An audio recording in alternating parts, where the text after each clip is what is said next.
Hello good morning to everyone. Welcome to my YouTube channel IW education. दोस्तों, आज हम UP police constable 2024 की तैयारी के लिए आपको पिछले 5 वर्षों में पूछे गए कुछ 100 प्रश्न लेकर के आए हैं। तो अगर आपने इसमें कितने प्रश्नों का सही जवाब दिया कमेंट करके ज़रूर बताइएगा। आइए चलते हैं हम इस पहले प्रश्न की तरफ। इतिहासकारों के अनुसार निम्नलिखित में से किसे दिल्ली का पहला सुल्तान माना जाता है? तो कमेंट करके बताइए दोस्तों। पहला सुल्तान माना जाता है ऑप्शन बी यहाँ पे कुतुबुद्दीन ऐबक को। और कुतुबुद्दीन किसका राजवंश था? ये किस राजा का वंश था? गुलाब वंश का था। अगला प्रश्न है हमारा, निम्नलिखित में से कौन सी भाषा भारतीय संविधान की 18वीं अनुसूची में उल्लिखित आधिकारिक भाषाओं में नहीं है? देखिए यहाँ पर पूछा गया नहीं है, तो यहाँ पर ऑप्शन ए हो जाएगा आपका, फारसी भाषा इसमें नहीं है। हमारे संविधान में उल्लिखित भाषाओं में फारसी भाषा नहीं है। अगर हम बात करें तो हमारे संविधान में 22 भाषाओं को मान्यता प्राप्त है इस समय। अगर मूल संविधान की बात करते हैं तो 14 भाषाओं को मान्यता प्राप्त थी। इन भाषाओं को कैसे ऐड किया गया? जैसे कि आपको पता होगा 21वां संविधान संशोधन 1967 ईस्वी में सिंधी भाषा को ऐड किया गया। सिंधी भाषा को ऐड किया गया कब?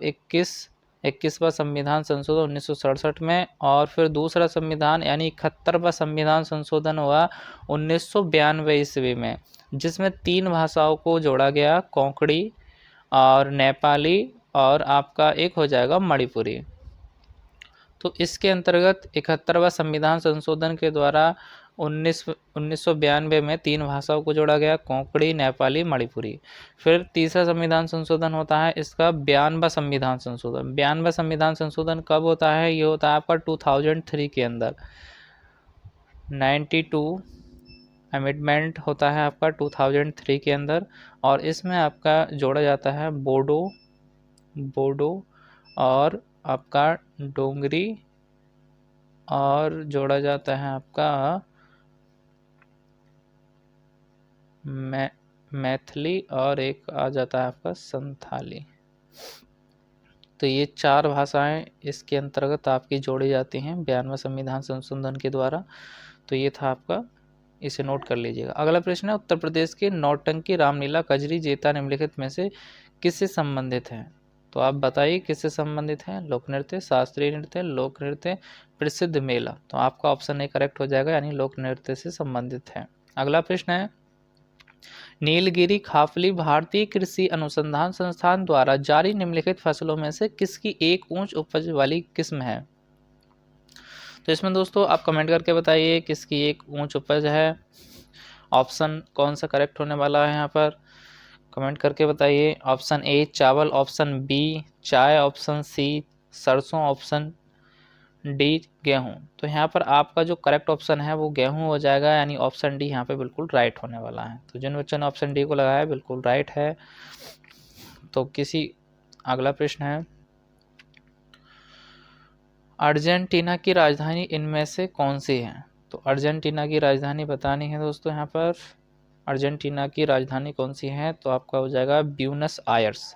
ऑप्शन ए यहाँ पे बिल्कुल करेक्ट हो जाएगा आपका, ऑप्शन ए।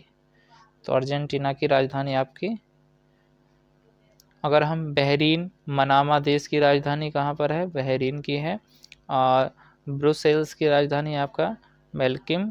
तो ये आपको ध्यान में रखना है, कुछ राजधानी आपको, बेल्जियम की राजधानी ब्रुसेल्स। अगला प्रश्न है, मानवाधिकार परिषद निम्नलिखित में से किस वर्ष में गठित किया गया था?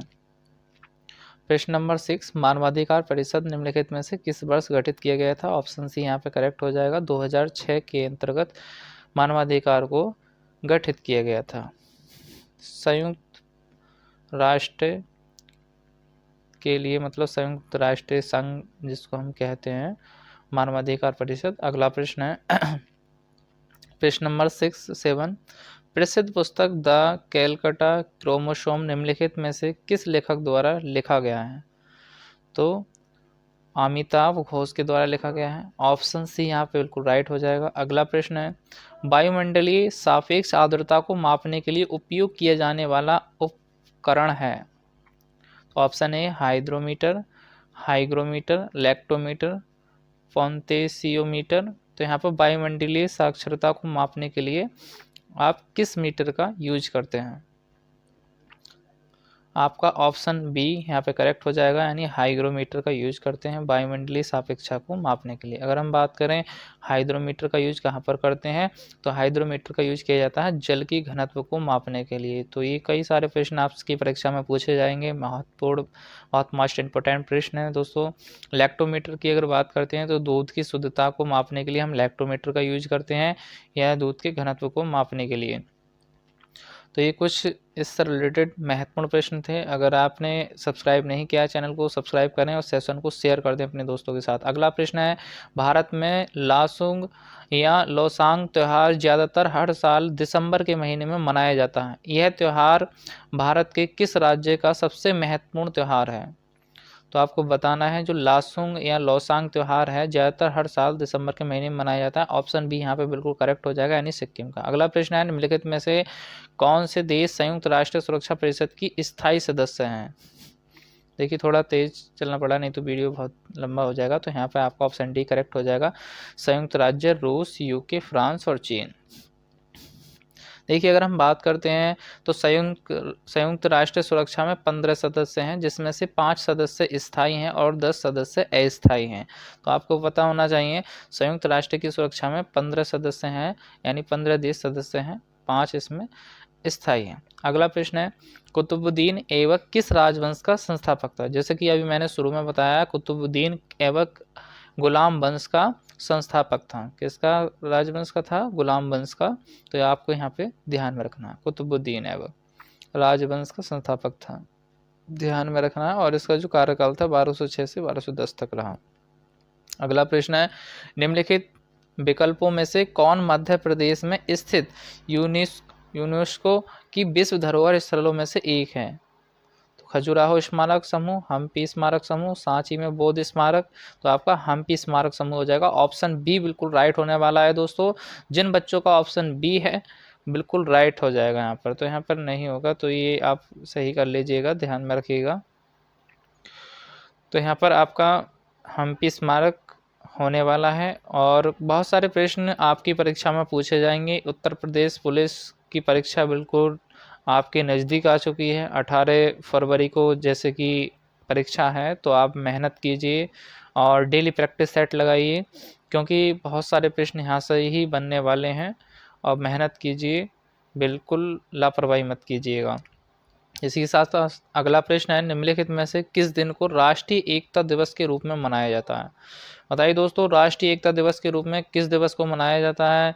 21 अक्टूबर, 15 अक्टूबर, 31 अक्टूबर। तो 31 अक्टूबर यहाँ पे बिल्कुल राइट हो जाएगा, ऑप्शन सी यहाँ पे बिल्कुल राइट है। राष्ट्रीय एकता दिवस 31 अक्टूबर को मनाया जाता है। और ये किसकी जयंती पर मनाया जाता है? तो सरदार वल्लभ भाई की जयंती पर बनाते हैं, सरदार वल्लभ की जयंती पर जो है मनाया जाता है। अगला प्रश्न है, मानव तस्करी और जबरन श्रम पर रोक का भारतीय संविधान के मौलिक अधिकारों की श्रेणी में रखा गया। देखिए बहुत इंपॉर्टेंट प्रश्न है, आपके संविधान से कई बार पूछा जाता है। जो हमारा ऑप्शन ए यहाँ पे करेक्ट हो जाएगा, यानी शोषण के विरुद्ध अधिकार हमारा मानव तस्करी जबरन श्रम पर रोक भारतीय संविधान के अधिकारों में रखा गया है, यानी शोषण के विरुद्ध अधिकार। और ये हमारा कितने अनुच्छेद से है? यानी अनुच्छेद 23 से लेकर के 24 तक हमारा शोषण के विरुद्ध अधिकारों का वर्णन है। और इसमें अगर हम बात करते हैं स्वतंत्रता के अधिकार, तो स्वतंत्रता का अधिकार हमारा अनुच्छेद 19 से लेकर के 22 तक है। और संस्कृति और शिक्षा संबंधी अधिकार की अगर हम बात करते हैं तो अनुच्छेद 29 से लेकर के 30 तक हैं। और समानता के अधिकार की बात करते हैं तो दोस्तों 14 से लेकर के 15 तक हैं। तो ये आपको ध्यान में रखना है। अगला प्रश्न है, भारत में नोटबंदी कब हुई थी?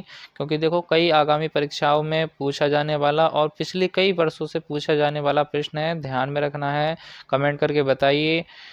तो यहाँ पर आपका ऑप्शन एक करेक्ट हो जाएगा, यानी 8 नवंबर 2016 को नोटबंदी हुई थी। तो आपको ध्यान में रखना है, यहाँ पे ऑप्शन ए बिल्कुल राइट हो जाएगा। अगला प्रश्न है, निम्नलिखित विकल्पों में से किसे भारत और चीन के बीच प्रभावी सीमा कहा जाता है? देखिए कई बार ये रेखाएं पूछ लेता है, पाकिस्तान और भारत के बीच की रेखाएं। अब जैसे कि भारत और चीन के बीच में कौन सी रेखा है, यहाँ पे आपको बता देना है।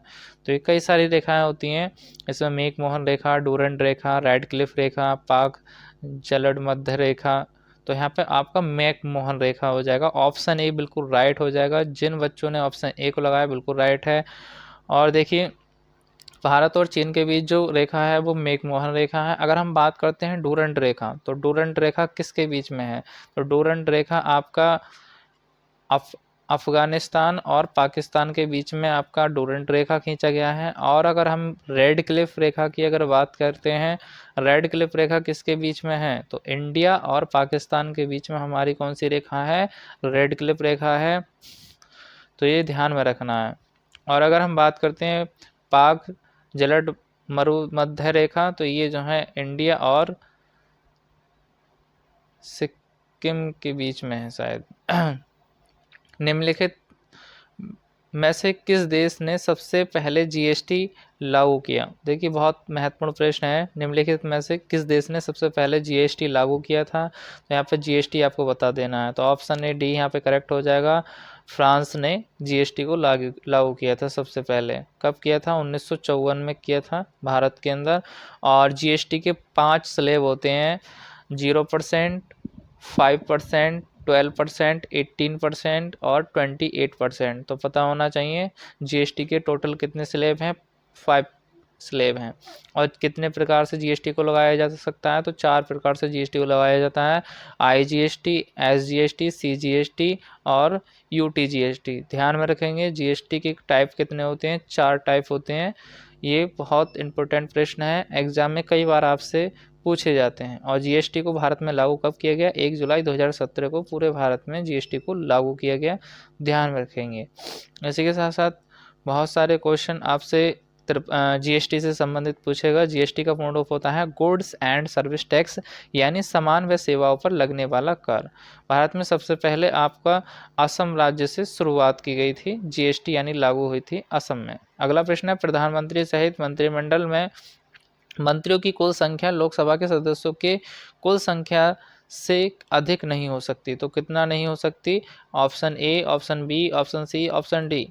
20, 10, 25, 15। यहाँ पे सही ऑप्शन बताना है दोस्तों। तो आपका सही ऑप्शन हो जाएगा, यानी नहीं हो सकती है तो 15% से अधिक नहीं हो सकती है। ऑप्शन डी यहाँ पे बिल्कुल राइट होने वाला है। ध्यान में रखेंगे, कई बार एग्जाम में पूछा गया है। प्रधानमंत्री सहित मंत्रिमंडल में मंत्रियों की कुल संख्या लोकसभा सदस्यों की कुल संख्या से 15% से अधिक नहीं हो सकती है। तो जिन बच्चों ने ऑप्शन डी को लगाया है बिल्कुल राइट है। और इसी के साथ साथ अब हम अगला प्रश्न देखते हैं। और दोस्तों अगर आप किस साल में भारत में विश्वविद्यालय शिक्षा की समस्या का अध्ययन करने और रिपोर्ट देने के लिए सैंडलर आयोग को नियुक्त किया गया? तो देखिए यहाँ पर आपको बताना है किस आयोग के द्वारा नियुक्त किया गया। तो 1917 में, या ऑप्शन हो जाएगा आपका ऑप्शन ए, यानी 1917 में इसको नियुक्त किया गया। ऑप्शन ए यहाँ पर बिल्कुल राइट हो जाएगा। तो ध्यान में रखेंगे, अगर आप इस YouTube चैनल पर न्यू व्यूवर्स हैं तो कृपया चैनल को सब्सक्राइब, लाइक और अपने दोस्तों के साथ सेशन को बिल्कुल शेयर कर दें, जिससे जल्द से जल्द लोग जुड़ें और जल्द से जल्द यहाँ पर। और ये आयोग कौन सा था? तो हंटर आयोग था। हंटर आयोग ध्यान में रखेंगे दोस्तों, 1882 ईस्वी में जो आया। अगला प्रश्न है निम्नलिखित में कौन सा विषय संघ सूची के अंतर्गत आता है? देखिए अगर हम सूची की अगर बात करते हैं तो 3 प्रकार की सूची होती है हमारी। कौन कौन सी होती हैं? जैसे कि आप जानते होंगे समवर्ती सूची, राज्य सूची और संघ सूची। तो ये सब सूचियों के बारे में हमें पता होना चाहिए। राज्य सूची पर राज्य सरकार कानून बनाती है, समवर्ती सूची पर राज्य और केंद्र सरकार दोनों बनाती है, संघ सूची पर केवल केंद्र सरकार को ही पावर होती है। तो यहाँ पर शेयर बाजार और वायदा बाजार संघ सूची का विषय है। तो यहाँ पर ऑप्शन डी यहाँ पे बिल्कुल करेक्ट हो जाएगा। अगला प्रश्न है, और जैसे कि आपने देखा होगा संघ, हम इसको थोड़ा डीपली समझ लेते हैं। संघ सूची का मतलब होता है, यानी संघ जो हमारी सूची होती है, संघ सूची, राज्य सूची और समवर्ती सूची। तो हमारी 3 प्रकार की सूची होती हैं। संघ सूची, संघ सूची पर ओनली 97 विषयों को रखा गया था, लेकिन इस समय प्रेजेंट टाइम में 100 विषय हैं। राज्य सूची में 66 विषय थे, लेकिन इस समय 61 विषय हैं। और समवर्ती सूची के अंदर टोटल 47 विषय थे, लेकिन इनको बढ़ा करके 52 विषय कर दिया गया है। तो अब समवर्ती सूची से संबंधित 52 है और इससे रिलेटेड 66, ऑसलेटेड 100। अगला प्रश्न है, जिस बाजार में प्रतिभूति दस्तावेज का पूंजी जुटाना वाले और खरीदार के बीच सीधे कारोबार होता है उसे के रूप में जाना जाता है? किसके रूप में जाना जाता है? तृतीय बाजार के रूप में, सापेक्षिक बाजार के रूप में, तो प्राथमिक बाजार के रूप में जाना जाता है। ऑप्शन डी यहाँ पे बिल्कुल राइट हो जाएगा। तो जिन बच्चों ने ऑप्शन डी को लगाया है बिल्कुल राइट है। देखिए यहाँ पर जगह नहीं था तो इसलिए इसके वीडियो बनाने में प्रॉब्लम हुआ, तो थोड़ा समझ लीजिएगा। राजनीति निर्देशक सिद्धांतों से संबंधित कौन सा अनुच्छेद यह कहता है कि राज्य ग्राम पंचायतों का संगठित करने के लिए कदम उठाएगी, उनको ऐसी शक्तियां मानवाधिकार प्रदान करेगा, उन्हें स्वतः शासन इकाइयों के रूप में कार्य करने के योग्य बना लिया जाएगा। देखिए मतलब ये राज्य मतलब पंचायतों के बारे में कहा गया है, पंचायतों को गठन करने के लिए कौन शक्ति प्रदान करेगा। तो यहाँ पर option A, option B, option D, option C यहाँ पर बताना है। तो अनुच्छेद 40 हमें ये पावर देता है। ऑप्शन ए यहाँ पे बिल्कुल करेक्ट हो जाएगा, यानी राज्य ग्राम पंचायतों को संगठित करने के बारे में जो पावर है वो अनुच्छेद 40 के अंदर है। जिन बच्चों ने अनुच्छेद 40 को लगाया है वो बिल्कुल राइट है। और इससे संबंधित कई सारे प्रश्न पूछे जाते हैं एग्जाम के अंदर कि आपका सबसे पहले ग्राम पंचायत की शुरुआत कहाँ से की गई, तो राजस्थान के नागौर डिस्ट्रिक्ट से ग्राम पंचायत की शुरुआत की गई। तो यहाँ पर कई सारे प्रश्न बनते हैं तो ध्यान में रखेंगे। और अगला प्रश्न है, यमुना नदी के तट पर दीनपनाह शहर की नींव किसने रखी थी? यमुना नदी के तट पर दीनपनाह की नींव किसने रखी थी? दीनपनाह शहर की नींव किसने रखी थी? तो हुमायूं ने रखी थी। ऑप्शन सी यहाँ पे बिल्कुल राइट होने वाला। अगला प्रश्न है, एक तरीका है जिससे दूसरों की बातचीत सुनने के लिए एक यंत्र किसी फोन लाइन के साथ अनधिकृत रूप से जुड़ा हुआ होता है, उसको क्या कहते हैं? Wiretapping, rootkit, spyware, digital interrupt. तो आपको बताना है। देखिए एक तरीका है जिसमें एक दूसरे से सुनने के लिए हम यूज करते हैं, तो वायर टेपिंग कहते हैं इसको। ऑप्शन यहाँ पे बिल्कुल राइट होने वाला है। जिन बच्चों ने ऑप्शन ए को लगाया है बिल्कुल राइट है। अगला प्रश्न है, संक्रमण एस्कारियासिस निम्नलिखित में से किसके कारण होता है? तो देखिए ये ऑप्शन ए यहाँ पे बिल्कुल राइट हो जाएगा, परजीवी गोलाकृमि के कारण होता है। और ध्यान में रखना है, कई बार एग्जाम में पूछा गया है, तो सभी क्वेश्चन को यहाँ पे मिक्स लिया है। हर एक सब्जेक्ट से जो जीके के क्वेश्चन बिल्कुल महत्वपूर्ण बनने वाले हैं, तो वीडियो आपके लिए बहुत ज़्यादा महत्वपूर्ण होने वाला है। वीडियो को बिल्कुल भी स्किप मत कीजिएगा, लास्ट तक देखिएगा। इसमें से 100% आपके प्रश्न उत्तर प्रदेश पुलिस में आने वाले हैं। अगला प्रश्न है, उच्च न्यायालय के न्यायाधीश को शपथ कौन दिलाता है? देखिए बहुत ज़्यादा वेरी वेरी मोस्ट इम्पोर्टेंट प्रश्न है। जो हमारे हाई कोर्ट होता है, हाई कोर्ट यानी उच्च न्यायालय को, तो इसमें ऑप्शन सी यहाँ पे बिल्कुल राइट हो जाएगा, राज्यपाल। यानी उच्च न्यायालय को शपथ कौन दिलाता है? तो राज्यपाल दिलाता है। और इस समय हमारा जो ध्यान में रखना है, न्यायाधीश को शपथ कौन दिलाता है? राज्यपाल दिलाता है। अगला प्रश्न है, भारतीय प्रशासनिक सेवा के प्रमुख की भूमिका निभाते हैं? भारतीय प्रशासनिक सेवा के प्रमुख भूमिका निभाते हैं मुख्य न्यायाधीश भारत के। तो यहाँ पर ऑप्शन आ जाएगा डी, मंत्रिमंडल सचिव। मंत्रिमंडल सचिव। अगला प्रश्न है, कवि संत कबीर का जन्म और पालन पोषण किस शहर में हुआ था? कवि संत कबीर का जन्म और पालन पोषण किस शहर में हुआ था? तो ऑप्शन सी, वाराणसी के अंदर हुआ था। और अगर हम बात करते हैं मृत्यु की, तो मृत्यु हुई थी इनकी मगहर के अंदर।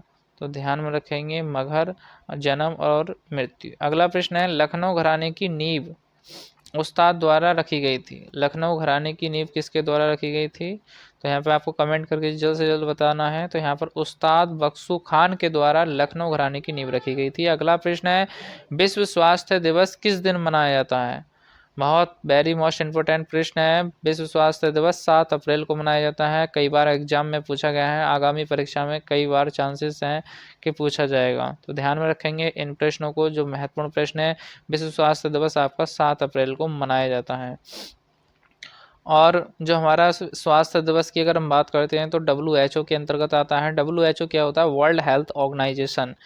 और ये हमारा जो वर्ल्ड हेल्थ ऑर्गेनाइजेशन है, इसका जो 7 अप्रैल 1998 ईस्वी को इसको जो है स्थापना हुई। WHO का जो स्थापना हुई 7 अप्रैल 1998 ईस्वी को।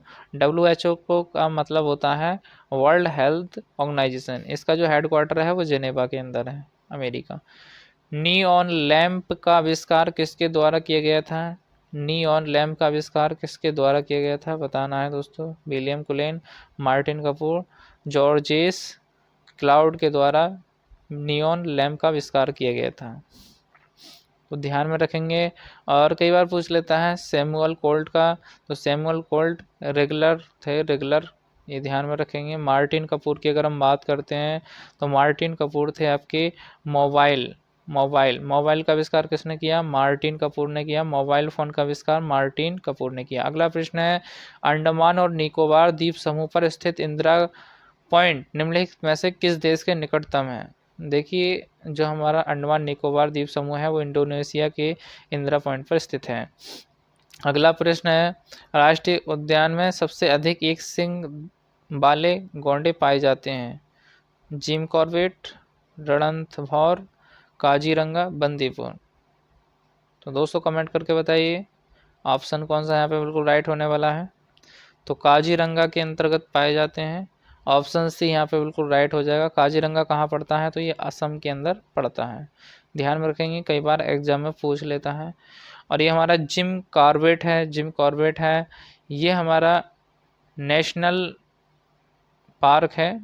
ध्यान में रखेंगे, नेशनल पार्क क्या है? जिम कॉर्बेट, कई बार एग्जाम में पूछा गया। इम्फाल किस भारतीय राज्य की राजधानी है? इम्फाल की अगर देखिए हम बात करते हैं तो इम्फाल मणिपुर की राजधानी है। और अगर हम यहाँ पे त्रिपुरा की बात करते हैं तो त्रिपुरा की अगरतला राजधानी है, अगरतला। इम्फाल की राजधानी कौन है? मणिपुर है। अगरतला की राजधानी त्रिपुरा है। और नागालैंड की राजधानी कोहिमा है। और सिक्किम की राजधानी गंगटोक है। तो ये ध्यान रखेंगे आप। अगला प्रश्न है हमारा, हॉर्नबिल महोत्सव निम्न में से किस राज्य में मनाया जाता है? ऑप्शन ए, नागालैंड के अंदर मनाया जाता है हॉर्नबिल महोत्सव। अगला प्रश्न है, महाराष्ट्र के पोला त्योहार में किस जानवर की पूजा की जाती है? देखिए, महाराष्ट्र में पोला त्योहार के अंदर बैल की पूजा की जाती है। ऑप्शन बी यहाँ पे बिल्कुल राइट हो जाए। अगला प्रश्न है, भारत का संविधान भारत की महान्यायवादी की नियुक्ति का अधिकार को देता है? किसको देता है? महान्यायवादी को नियुक्ति का अधिकार किसको देता है? प्रधानमंत्री। ऑप्शन ए प्रधानमंत्री, ऑप्शन बी राष्ट्रपति। तो ऑप्शन बी यहाँ पे बिल्कुल राइट हो जाएगा, ऑप्शन बी, यानी राष्ट्रपति को देता है महान्यायवादी। और दूसरी बात इसके अंदर हमारे अगला प्रश्न है, भारत का मूल रूप संविधान द्वारा हाथ से लिखा गया था? देखिए, जो हमारा संविधान है वो किसके द्वारा लिखा गया था, कई बार एग्जाम में पूछा जाता है। जैसे कि हम B.R. अम्बेडकर ऑप्शन लगा देते हैं, तो यहाँ पर B.R. अम्बेडकर नहीं लगाना है। संविधान को लिखा है प्रेम बिहारी नारायण रायजादा के द्वारा। तो ध्यान में रखना है, संविधान को किसने लिखा है? प्रेम बिहारी नारायण रायजादा ने। अगला प्रश्न है, जब हम महात्मा गांधी को रेलगाड़ी से जबरन उतर गया तब वे दक्षिण अफ्रीका में कहाँ जा रहे थे? देखिए, जब महात्मा गांधी को रेलगाड़ी से जबरन उतार दिया गया था तो वो कहाँ जा रहे थे? दक्षिण अफ्रीका में कहाँ जा रहे थे? तो ध्यान में रखना है, विक्टोरिया के अंदर जा रहे थे, विक्टोरिया के अंदर। ठीक है, तो ध्यान में रखेंगे, गांधी जी को जब अफ्रीका जा रहे थे, जब उतारा गया था तो वो कहाँ पर जा रहे थे? विक्टोरिया के अंदर जा रहे थे, अफ्रीका में, गांधी जी। और कब गए थे ये भी प्रश्न पूछ लेता है। तो 1893 ईस्वी में गए थे, 1893 के अंतर्गत निम्नलिखित में से नृत्य का कौन सा प्रकार असम से संबंधित है? देखिए, निम्नलिखित में से कौन सा प्रकार नृत्य से संबंधित है? तो बिहू, बिहू जो ऑप्शन सी यहाँ पे बिल्कुल राइट हो जाएगा। और नौटंकी कहाँ से संबंधित है? यूपी से। यूपी का कौन सा है?